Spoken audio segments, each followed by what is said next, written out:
Hello, আসসালামু আলাইকুম। সবার উপরে শান্তি বর্ষিত হোক। ঈদ ঘনিয়ে আসছে, রোজা যত বাড়ছে তারপরে ঈদটা কাছে আসছে এবং এই সময়টা আসলে মূলত ঈদেরই প্রস্তুতি। আমি সেটাই মনে করি, পুরো রমজানটা মূলত ঈদেরই প্রস্তুতি, সেটা বিভিন্ন বাজারে হোক। যে এই বিষয়গুলো নিয়ে আজকে কথা বলবো তার আগে বলে রাখি যে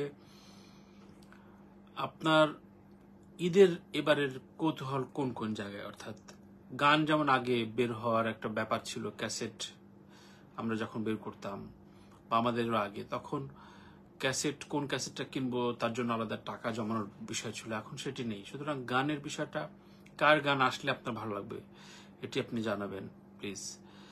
একই সাথে অনেকগুলো ছবি এবার রিলিজ পাচ্ছে, বলা হচ্ছে, ধরা হচ্ছে যে এবারে রেকর্ড সংখ্যক ছবি এবারে ঈদে রিলিজ হবে। সেটা অল্প কিছু হল পাক কিংবা রাজকুমারের মতো ম্যাসিভ মানে রেকর্ড হল পাক, কিন্তু ছবি রিলিজ দেবে অনেক প্রযোজক পরিচালকই। তাই কোন ছবির প্রতি আপনি আকুল আগ্রহী রয়েছেন সেটি জানাবেন। টিভি অনুষ্ঠান এখন মানুষ দেখে না, এখন দেখে পরে যে কোনো লিঙ্কে বা রিলসে বা ছোট ছোট ক্লিপিংসে, যে কারণে আমি কন্টেন্টগুলো ক্রিয়েট করি। সুতরাং টিভি অনুষ্ঠান, কোন অনুষ্ঠানের জন্য অপেক্ষা করেন? আদৌ কি অপেক্ষা করেন? নাটক, কারণ নাটকের জন্য কি অপেক্ষা করা হয় এখন, নাকি স্ক্রল করতে করতে ভালো লাগলে চোখে আটকালে আপনি সেটি দেখেন? এই মন্তব্যগুলো জানাবেন। এবং যারা পেজটি ফলো দিয়ে রাখেননি তাদের প্রতি আকুল অনুরোধ থাকবে যে পেজটি ফলো দেবেন, লাইক দেবেন। একই সাথে ইউটিউবে যারা দেখছেন, ইউটিউবে সাবস্ক্রিপশন করবেন, যাতে আমার যে কোনো বিষয়ের সাথে আপনার এই আলাপটা চলতে থাকে। আজকে একটি চ্যানেলের ঈদ অনুষ্ঠানে গিয়েছিলাম, তো সেখানে কোনাল আমার খুব প্রিয় ছোট বোন এবং আমার খুবই প্রিয় ছোট ভাই মঞ্জুর কাদের জিয়ার ওয়াইফ, তার চেয়ে বড় কথা খুব গুণী শিল্পী, খুবই স্পষ্টবাদী একটা মেয়ে। তো ওর তো প্রিয়তমা হিট হলো ওর আর বালামের। তো অনেকদিন পর বালাম ভাইয়ের সাথে দেখা হলো। বালাম এবং কোনালের নেক্সট যে টাইটেলটা আসছে প্রিয়তমার পরে, সেটি রাজকুমার। রাজকুমার আমি বেশ খানিকটা শুনেছিলাম, তো কোনাল শোনাতে চাইলো, পরবর্তীতে কোনালের ফোনে আমি শুনলাম। আমি বলবো, আগে থেকে একটা প্রেডিক্ট বলি যে এটি হিট হবার জন্য সবকিছু রসদ রয়েছে, অর্থাৎ সিনেম্যাটিক যে বিষয়গুলো থাকা প্রয়োজন তা এই গানটিতে রয়েছে। এবং যথারীতি বালাম কোনাল তো একটা পেয়ার হয়ে গেছে এবং খুবই সিনক্রোনাইজ হয়েছে। সুতরাং গানটিও দারুণ গেয়েছেন দুজনই। এবং আপনারা জানেন যে এটি খুব মানে বরফ স্নোর ভেতর দিয়ে শুটিং করা, যা বাংলাদেশি ছবিতে এখন অব্দি আমরা দেখিনি কোনো মুভিতে আমার জানা মতে। আমরা কিছু টিভিসিতে পেয়েছি, টিভিসিতে নোবেল ভাই, রিয়াজ বা ফেরদৌস, অনেককে দেখেছি স্নোফলের উপরে শুট করতে এবং বিভিন্ন প্রোডাক্ট নিয়ে কথা বলতে, কিন্তু গান আমি জানি না, তথ্য যদি আমি ভুল থাকে আপনারা শুধরে দেবেন। কিন্তু আমার জানা মতে এটি স্নোর উপরে শাকিব খানের লিপে বালাম কোনালের এই গানটি যাচ্ছে। এবারে আসি, এবং সুতরাং আমি বলতে পারি যে গানটা যদি কোনোভাবে লেগে যায় তাহলে ছবিটা একটা ম্যাসিভ জায়গায় যাবে। আমি জানি যে আরশাদ আদনানের ছবি একটা বড় প্রভাব বিস্তার করবে প্রথম 2 সপ্তাহ, কিন্তু যদি ছবিটা হিট হতে হয়, ম্যাসিভ হিট, প্রিয়তমার মতো কোনো ফ্লুক, প্রিয়তমার গল্প আমার ভালো লাগেনি কিন্তু প্রিয়তমা সুপারহিট হয়েছে, প্রিয়তমার নির্মাণ আমার ভালো লাগেনি কিন্তু প্রিয়তমা সুপারহিট হয়েছে। এখন প্রিয়তমার পরে যদি খুব স্বচ্ছন্দে খুব দারুণভাবে নির্মাণটা করে থাকে, গল্পটা যদি বলতে পারে, তাহলে আমি মনে করি যে এই ছবি আরো একটা রেকর্ড করতে পারে। গানটা হিট হওয়া জরুরি এখনকার সিচুয়েশনে, সেটি গত ঈদেও আমরা দেখেছি। গত ঈদে যাদের গান হিট হয়েছে তারা পার পেয়ে গেছে, যেমন অনেকখানি 3টে ছবির মধ্যে অনেকখানি পিছিয়ে থাকা প্রহেলিকা কিন্তু গানের জন্য অনেকখানি এগিয়ে গিয়েছে। প্রহেলিকাতে মাহফুজ ভাইয়ের অনেক শ্রম ছিল। সো যে কথা বলবো যে শাকিব খানের প্রিয়তমায় যেটি হয়েছে, বালাম ভাইয়ের একটা বড় কামব্যাক হয়েছে। বালাম ভাই খুবই গুণী একজন শিল্পী। ইনফ্যাক্ট বালাম ভাইয়ের গত বিগত 3-4 বছর ধরে বালাম ভাই যা যা করছিলেন তা মনে হচ্ছিল, তার দিকে তাকিয়ে মনে হচ্ছিল যে তিনি খুব স্বচ্ছন্দ না। তার তার পরপর অডিও ইন্ডাস্ট্রি ক্যাসেট বা সিডি যুগের শেষ পর্যায়ে আপনারা জানেন যে বালাম ভাইয়ের 2টো অ্যালবাম ম্যাসিভ হিট হয়েছে। রক জনরা থেকে বালাম ভাই যখন একটু মেলো পপ জনরে কাজ করা শুরু করলেন, তখন বালাম ভাই তুমুল জনপ্রিয়তা পেলেন। এবং সেই জনপ্রিয় বালাম হঠাৎ করেই ব্যক্তিগত কারণে, যদিও তার একটা বড় ধরনের অপারেশন হয়, তার একটা বড় রোগ ছিল, আমার জানা মতে নিউরো পেশেন্ট ছিলেন। সুতরাং সেই জায়গা থেকে বালাম ভাই আবার যে কামব্যাক করেছেন এবং খুব দারুণভাবে কামব্যাক হলো। মাঝখানে গান বাংলার সাথে দীর্ঘদিন কাজ করেছেন, কিন্তু সবকিছু মিলে তিনি যেই চাহিদার জায়গাটা, সেই জায়গাতে যেন পাচ্ছিলেন না। প্রিয়তমা গানটি হিট হওয়ার পর বালাম ভাই এবং আসিফ ইকবাল একটা কামব্যাক হয়েছে। আসিফ ইকবাল গীতিকার হিসাবে খুবই বড় মাপের গীতিকার, অনেক জনপ্রিয় গান লিখেছেন, কিন্তু আসিফ ইকবাল সেভাবে প্রকাশিত না। আসিফ ইকবালকে নিয়ে আসলে খুব বেশি উন্মাদনা নেই, যা অন্য বেশ কিছু গীতিকারদের ভেতরে হয়, যে গীতিকাররা একটুখানি গান 2-4টে লিখলেই সয়লাভ হয়ে নিউজ হয়ে যায় বিভিন্ন পত্রপত্রিকায়, বিভিন্ন টকশোতে শিল্পী চাইতেও সেই গীতিকাররা কথা বলেন। It's a good sign. কিন্তু আসিফ ইকবাল যেই মার্জিনে কাজ করেছেন, সেই মার্জিনে তিনি তার প্রচারটা পায়নি। এর মাঝে একটা তর্কে তো অনেকেই আমাকে গালাগাল দিলেন, কিন্তু ফ্যাক্ট ইজ দ্যাট যে আসিফ ইকবালের তুমি বলু না হলে এই একটা গানই কিন্তু যথেষ্ট। সেই গানটির নিয়ে একটু ভুল ব্যাখ্যা দিয়েছেন আমার শোতে প্রিন্স মাহমুদ। পরবর্তীতে দুজনের বক্তব্য আমি একসাথে দেই এবং তাতে প্রিন্স মাহমুদের ভক্তকুল যেহেতু অনেক বেশি, সুতরাং তারা তেড়ে আসেন। তেড়ে আসাতে তো আসলে সত্য মিথ্যা ঢাকে না। প্রিন্স আমার খুব ঘনিষ্ঠ বন্ধু, বড় ভাই, অগ্রজ, কিন্তু সবচেয়ে বড় কথা প্রিন্সের সাথে আমার দীর্ঘদিনের সম্পর্ক। তাই ওর সাথে আমি দাবি রেখে ওর সাথে ঝগড়া করতে পারি, অভিমান করতে পারি এবং অভিযোগের সুরে কথা বলতে পারি যে এইটা তুমি ভুল বলছো, এটা তুমি মিথ্যা বলছো। তাই সেই জায়গা থেকে আমি দুপক্ষ দিয়েছি। যে বিষয়টা আসলাম যে শাকিব খান যেহেতু একটা সুপার স্টারডম তৈরি করে, সুপার স্টারডম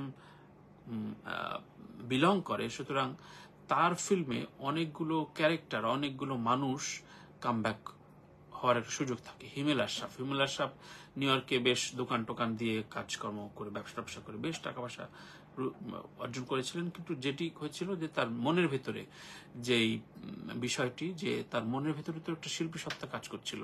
এখানে ফারুকি ভাইদের গং বা গ্রুপে কিন্তু হিমেল আশরাফ ছিল সবচেয়ে পিছিয়ে থাকা একটা ছেলে অন্যান্যদের তুলনায়, আমি বলবো। কিন্তু হিমেল আশরাফ এই শাকিব খানের ছবি দিয়ে, মাঝখানে বাপ্পিকে দিয়ে প্রথম ছবি তার রিলিজ হয়, কিন্তু সেই ছবি চলেনি। পরবর্তী শাকিব খানের জন্যই কিন্তু হিমেল আশরাফের একটা নতুন কামব্যাক হচ্ছে। সেই তুলনায় সেইভাবে হিমেল আশরাফ নিজেকে যে বলছে, বারবার বলছে শাকিব ছাড়া আমি কাজ করবো না, সেটা বলতে পারেন, কারণ ওর আসলে দেখা আছে যে ওর বাইরে বাপ্পি চৌধুরীকে নিয়ে কাজ করে ও কি ফলটা পেয়েছে। তাই এই কামব্যাক গুলো, হিমেল আশরাফের কামব্যাক, আসিফ ইকবালের কামব্যাক, বালামের কামব্যাক, ইনফ্যাক্ট কোনাল অনেক দিন ধরে, মানে কণার পরবর্তীতে, কণা বেশ আগে এসছে এবং কণার প্রথম দিককার অ্যালবামও আসলে আমি জড়িত। একটা 4 অ্যাঞ্জেলস নামে অ্যালবাম ছিল। তো কণার বেশ পরে এসছে, কণা অনেক সিনিয়র এবং মানে আমার সিনিয়র না, কোনালের সিনিয়র। কিন্তু কোনাল যেন কোথায় একটা গ্লিচারি মোমেন্ট পাচ্ছিল না, একটা টার্নিং যে ইস্যু, যে টার্ন করবে ক্যারিয়ার, যে ফ্ল্যাশ লাইট জ্বলবে, এটা হচ্ছিল না কোনালের ক্ষেত্রে। তো একেবারে পর বেশ কিছু হিট পেল এবং এটি একজন শিল্পীর জন্য, যারা স্টেজ করেন বিশেষ করে, তাদের জন্য খুব জরুরি যে একটা স্টেজ নাম্বার, একটা রিকল নাম্বার, একটা ওয়ান মোর, ওই গানের অনুরোধের নাম্বার, রিকোয়েস্ট নাম্বার, এটা খুব জরুরি হয়ে যায় আধুনিক শিল্পীর জন্য। নয়তো অনেক পুরনো বা বহুল চর্চিত গান বা কাভার গান তো করতেই হয়, কারণ বান্ডল অফ সং তো কোনালদের এখনো তৈরি হয়নি যে একটা স্টেজে 20-25টা গান সে একা নিজের গানটা চালিয়ে দেবে।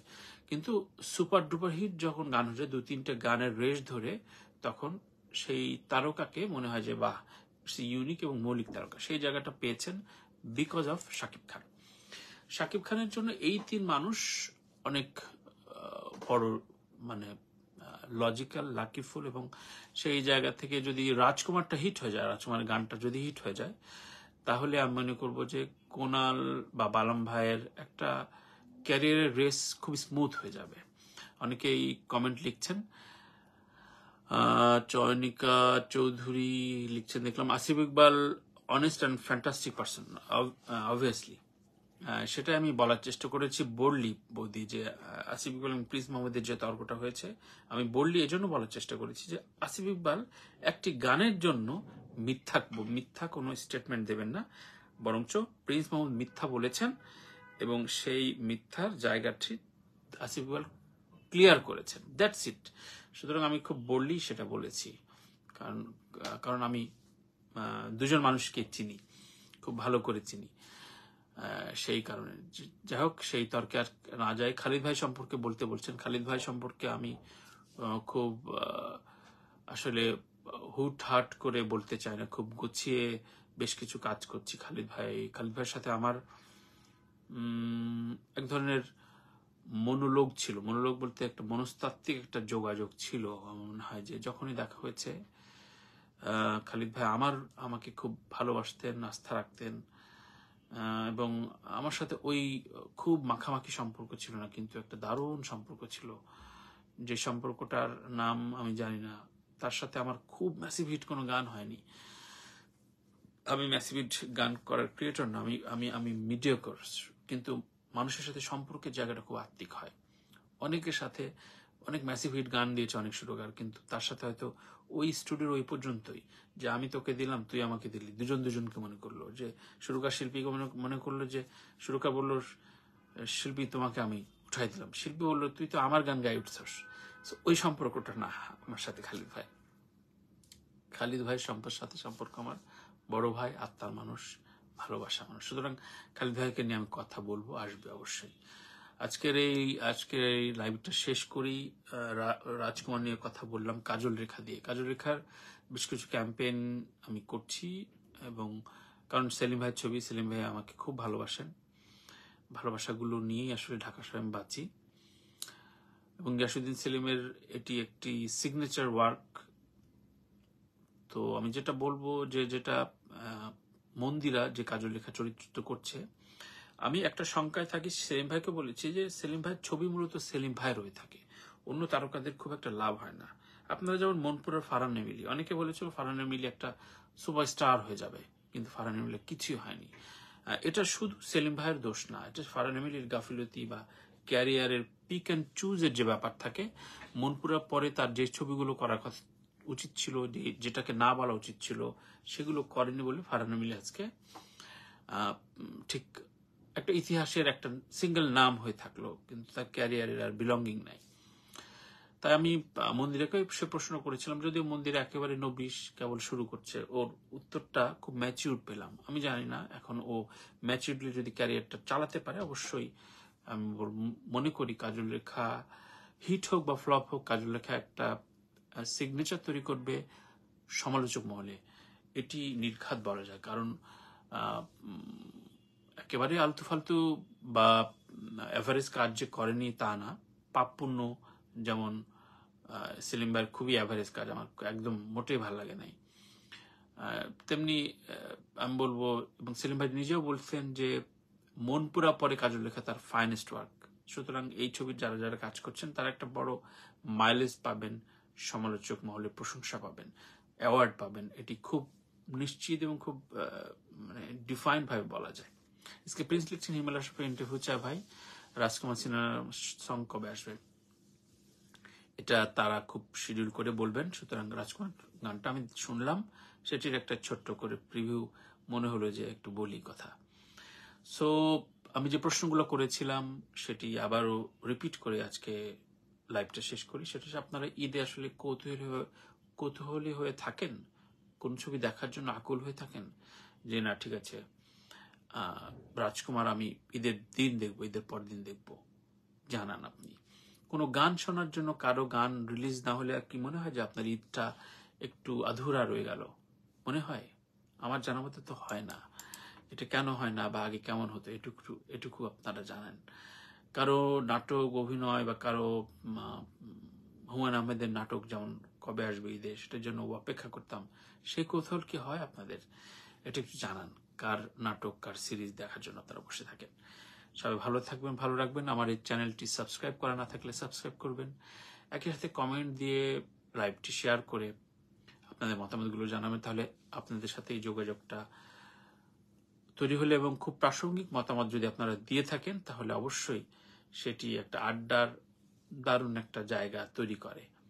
সেখান থেকে আমিও জানতে পারি আপনাদের মনস্তত্ত্ব কি, আপনারা কি ভাবছেন, কোন জায়গাটা নিয়ে আসলে আপনারা খুব বেশি কৌতূহলী, সেগুলো নিয়ে হয়তো আমি আমার মতো করে আবার কথা বলতে পারি। শাকিল হাসান, হ্যাঁ অপূর্ব তাহসানের নাটক দেখার অপেক্ষা থেকে। বাহ, চমৎকার। আপনারা এই মেসেজগুলো, এই কমেন্টগুলো প্লিজ আমাকে জানান, আমি অবশ্যই রিপ্লাই দেবো। একই সাথে আপনাদের এই কথাগুলো নিয়ে আমি একটু আলাপ করতে চাই নেক্সট ডেতে। প্রতিদিনই আসবো, আশা করি প্রতিদিনই কথা হবে বিভিন্ন সাবজেক্ট নিয়ে। ভালো থাকবেন, ভালো রাখবেন। আল্লাহ হাফেজ।